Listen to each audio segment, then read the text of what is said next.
네, 안녕하십니까. 이번 시간은 2016년 서울시 9급 행정법 총론에 대해서 해설을 하도록 하겠습니다. 자, A책형입니다. 자, 같이 보시면 먼저 1번. 행정법 법원에 관한 설명 중 가장 옳은 것은 1. 헌재 판례에 하면 감사원규칙은 헌법에 근거가 없으므로 법률에 근거 있죠. 법규명령으로 인정되지 않는다. 아니고 이건 학설 대립하죠. 그래서 문제가 되는 것이고. 그러니까 이번 법원을 법의 인식 근거로 보면은 학설은 두 가지가 있죠. 존재 형식으로 보는 게 있고 인식 근거로 보는 게 있고, 존재 형식으로 보는 게 다수 견해죠. 인식 근거로 보면은 헌법은 행정법 법원이 될 수 없다. 그건 아니고, 인식한다 하더라도 헌법은 눈에 보이는 거죠. 따라서 법원이 될 수 있는 것이고. 3번 관습법은 성문법 흠결을 보충하기 때문에 유보원 측에서 말하는 법률에 해당한다. 틀렸죠. 유보원 측에서는 성문법만 들어가지 적어야 되니까 볼무법은 포함되지 않습니다. 4번, 자, 이게 문제인데, 행정법 일반 원칙은 다른 법원과의 관계에서 보충적 역할을 거치지 않으며 헌법적 효력을 갖기도 한다. 자, 중요한 단어가 행정법 일반 원칙, 즉 조리라고 하는 것은 원칙은 다른 법원에 대해서 보충적입니다. 그래서 우리가 최후의 보충적 법원이다라고 이야기하죠. 그런데 여기서 뭐라 하느냐, 거치지 않으며 헌법적 효력을 갖기도 한다. 갖는 경우도 있다는 거죠. 원래는 보충적이지만 예외적으로, 그죠? 예외적으로 이런 경우도 있다? 맞습니다. 오늘날 비례원칙, 평등원칙 같은 일반 원칙의 근거를 헌법에다 두기 때문에 헌법적 효력을 갖는다라고 하기도 하는 거죠. 그러한 차원에서 4번은 맞다는 겁니다. 정답이 4번이 되겠습니다.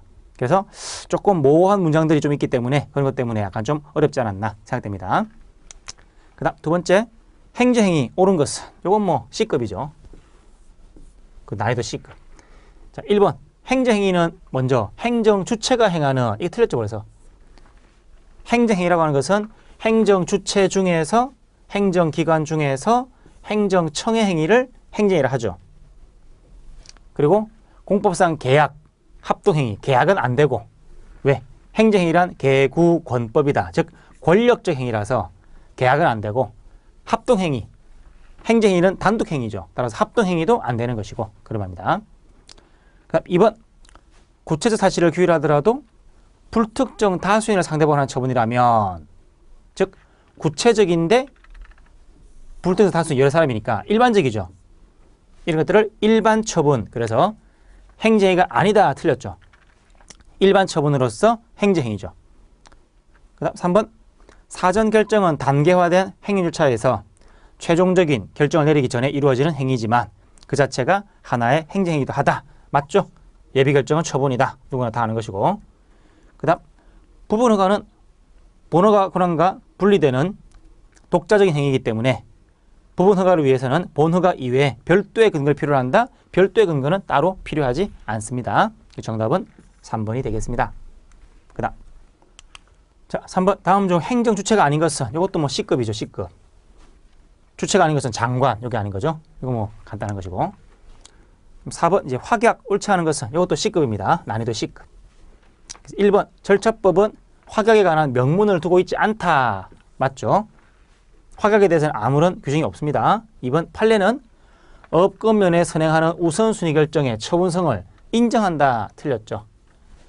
즉 우선순위 결정, 강학상 확약인데 학설은 대립하지만 세모, 판례 입장에서는 부정합니다. 그죠?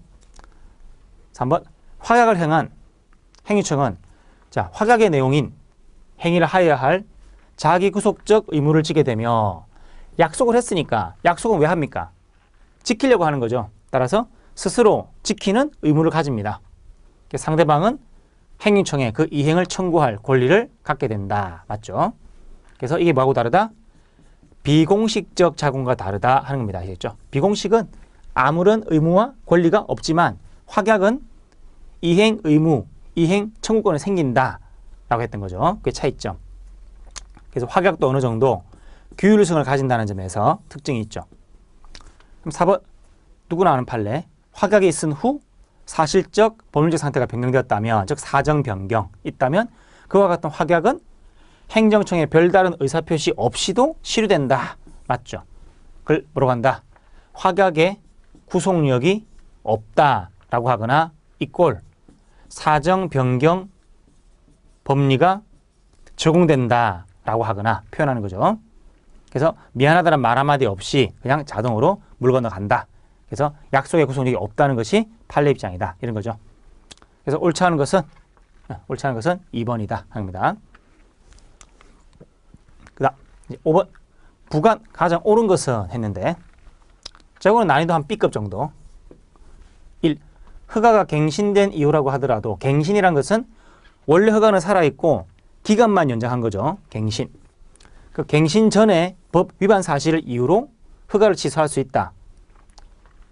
자, 갱신 전에 법 위반 사실이 있죠. 그죠? 요거는 가능하죠. 갱신이란 것은 원래 허가가 있는데 거기에 기간이 있는데 그 1년 뒤에 요 허가는 그대로인 상태에서 기간만 연장하는 거죠. 기간만 연장. 이렇게. 그래서 원래 허가의 하자가 그대로 넘어갑니다.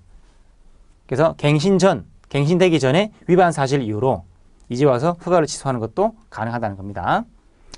그다음 2번 부담의 불이행을 이유로 행정을 처리하는 경우라면 이익 형량에 따른 철회 제한이 적용되지 않는다. 자, 틀렸죠.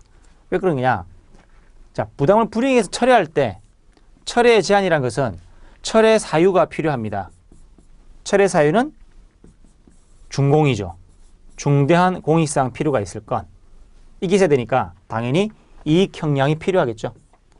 그래서 신뢰보호라든지 비교 형량이라든지 한마디로 비평신부 원칙들이 다 적용되는 겁니다.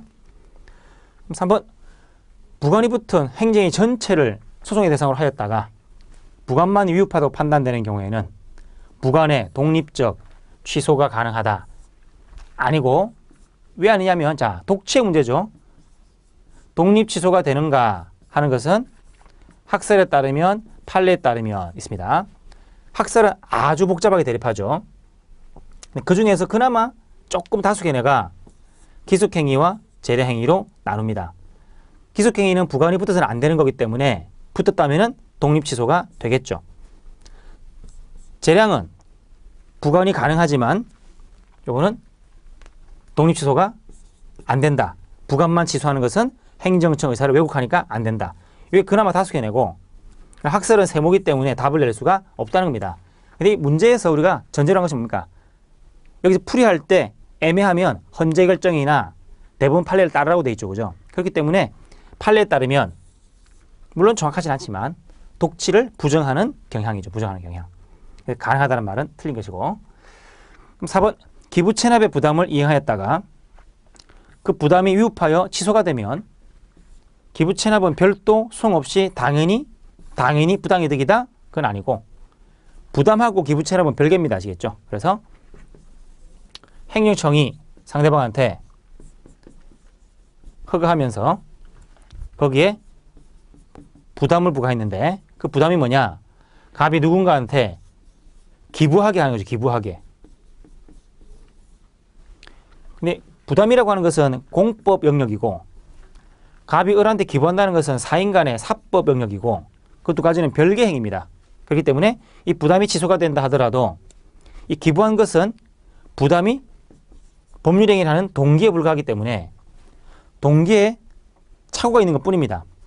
따라서 여기 부담이 무효가 됐다. 취소가 되어서 무효가 되면 이 동기에 문제가 있으니까 이 기부행위는 취소할 수 있는 행위가 됩니다. 취소할 수 있는 행위가. 당연 무효가 되는 게 아니라. 따라서 당연 무효가 되는 게 아니니까 당연히 부당이득이 되는 것도 아니죠. 부당이득은 무효가 되었을 때 비로소 가능한 거기 때문에. 아시겠죠? 그래서 부담이 취소가 되더라도 이 기부행위가 당연 무효가 되는 것은 아닙니다. 그래서 당연히 부당이득은 성립하지 않습니다. 그런 말인 거죠. 그래서 가장 옳은 것은 1번이 되겠습니다.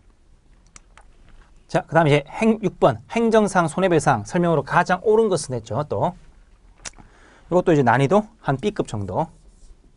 자, 1번 국가배상은 공행정 자공을 대상으로 하므로 뭐 틀린 말 없죠. 국가배상은 당소송이다. 당소다 이게 논란이 있죠. 그죠? 학설은 당소죠. 학설은 당소나 판례는 민소로 합니다. 다툼이 있으면 판례를 따라가니까 일단 틀린 것으로 봐야 되겠죠. 그래서 이 문장 자체로는 세모가 되겠지만 그죠? 일단 다툼이 있으면 판례 따라 그랬으니까. 2번 대한민국 구역 내에 있다면 외국인에게도 국가배상 청구는 당연히 인정된다. 요 당연히가 틀린 거죠. 왜? 외국인이 우리나라에서 국가배상 청구하려면은 상호 보증이 있어요. 상호 보증.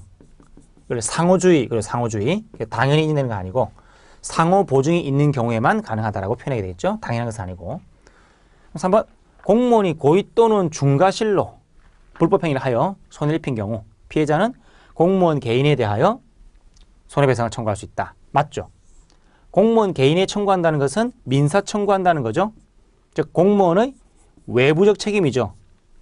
따라서 공무원이 사고쳐서 국가가 책임지는 것은 고의 또는 과실이 있는 경우입니다. 따라서 경과실도 포함되는 겁니다. 그러나 공무원 책임은 내부적 책임, 구상 책임이든 외부적 책임, 민사 책임이든 둘 다 뭐다? 고의 또는 중과실의 경우에만 가능한 거죠. 물론 차이점은 구상 책임인 내부 책임은 국가배상법에 명시가 되어 있는 것이고 외부 책임은 민법에도 없고 국가배상법도 없습니다. 다만 해석상 고의 또는 중과실로 해석을 하는 거죠. 통설 판례가. 어쨌거나 정리하면 국가가 책임지는 것은 공무원의 고의 과실, 공무원이 책임지는 것은 공무원의 고의 또는 중과실입니다. 그 다음 4번 사무 기소 주체와 비용 부담 주체가 동일하지 아니한 경우에 즉 선임 감독자, 비용 부담자 서로 다른 경우죠. 그럴 때는 사무 주체가 손해를 우선적으로 배상해야 한다 아니고 국가배상법 6조 1항에서는 그렇죠. 선택적으로 청구할 수 있다라고 하는 거죠. 그래서 옳은 것은 3번입니다.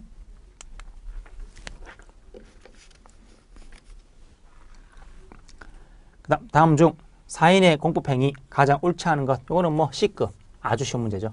1번 사인의 공법행위는 행위 능력에 관한 민법 규정 원칙적으로 적용된다. 원칙적으로 적용된다. 맞죠? 하지만 그대로 적용되지 않습니다. 그래서 사실은 조금 애매할 수가 있지만 의사 능력과 행위 능력이 기본적으로는 필요한 거죠. 필요한 거죠. 다만 차이점은 의사 능력 없으면 공법, 사법 모두 무효죠. 그러니까 행위 능력이 없으면 공법에서는 그냥 유효가 되죠. 이게 차이점이죠. 그는 결의했을 때, 없을 때 약이고 기본적으로 의사 능력과 행위 능력은 필요하기 때문에 원칙적으로는 적용된다고 표현할 수 있는 겁니다. 2번 판례에 하면 민법상 비진의 의사표시 무효에 관한 진짜 의사가 아니죠. 그게 무효가 된다는 것은 단서조항. 상대방이 그 내 마음을 알았거나 알 수 있었다면 무효로 한다. 그 말이죠. 그러한 규정은 영업재개신고나 사직의 의사표시와 같은 사인에게 적용된다? 아니고 이런 것들은 이런 공법행위는 모두 뭘 표시를 한다? 즉 격식화를 특색으로 하기 때문에 민법이 그대로 적용될 수가 없다고 했습니다. 알겠죠? 그래서 상대방의 마음을 알았다 몰랐다 하나하나 따질 수가 없다는 거죠. 그래서 이럴 때는 적용되지 않는다. 누구나 다 아는 판례고. 그 다음 3번 사인행위가 단순한 동기에 불과한 경우다. 그 하자는 행정효력에 아무런 영향을 미치지 않는다는 것이 일반적 견해이다. 맞죠? 그래서 사인행위에 하자가 있으니까 이 행정행위가 어떻게 될 것인가. 행정행위가 무효가 되기 위해서는 두 가지 조건이 필요하죠. 첫째, 요. 둘째, 무. 요물. 그랬죠? 사인행위가 행정행위의 중요한 요소일 것. 요건적 행위일 것. 그리고 그 하자가 아주 클 것. 무효일 것.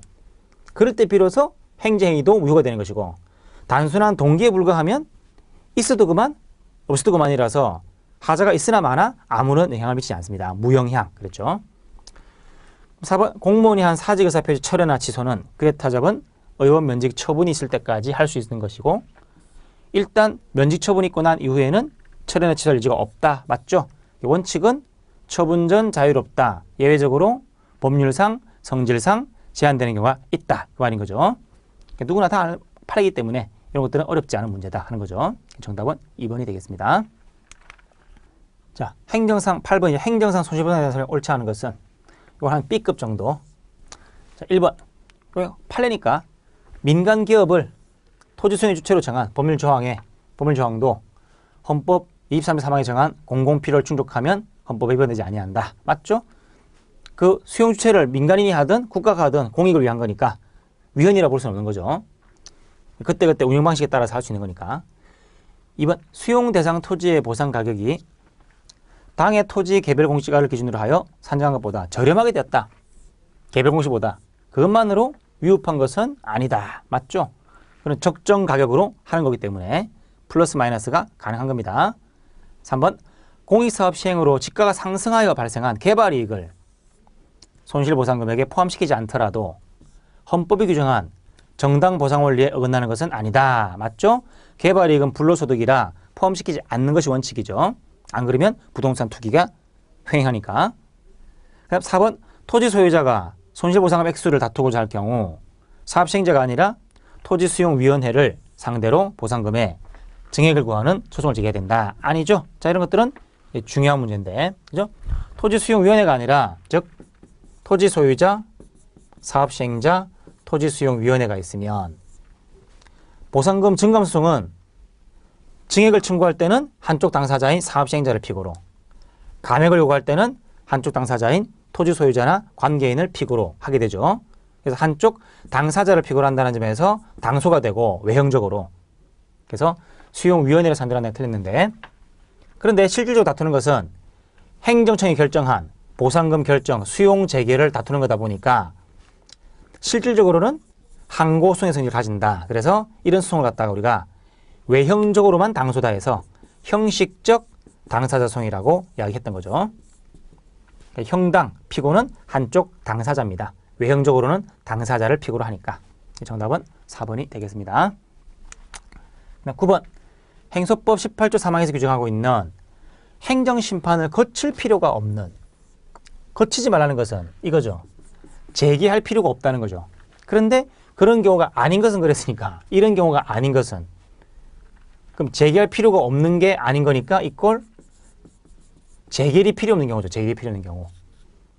그러면 먼저 자, 제기하고 재결을 거칠 텐데, 제기하되 재결을 기다릴 필요가 없는 게 있고 아예 제기할 필요가 없는 게 있고 이런 게 있죠. 그죠? 제소할 때 재결이 필요 없는 경우는 시간 관계상, 그 다음 제기가 필요 없는 경우는 이미 심판을 한 경우입니다. 그래서 1번 동종사건 이미 기각 재결했다는 것은 이미 심판을 했죠. 그럼 제기 불효. 내용상 관련되는 처분 또는 단계적으로 진행되는 처분 중에서 어느 하나가 이미 재결을 거쳤다. 이미 심판했죠? 그럼 제기 불효. 3번 행정청이 사실심 변론 종결 후 재판 다 끝났는데 소송의 대상인 처분을 변경하여 당해 변경된 처분에 관하여 소를 제기한다.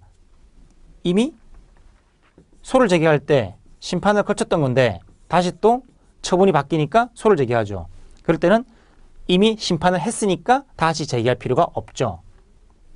그 다음 4번 법령 규정에 의한 심판기관이 의결 또는 재개를 하지 못한다. 말 그대로 재개를 할 수 없죠. 그래서 제기 불효가 아닌 것은 재결 불효 4번이 되는 거죠.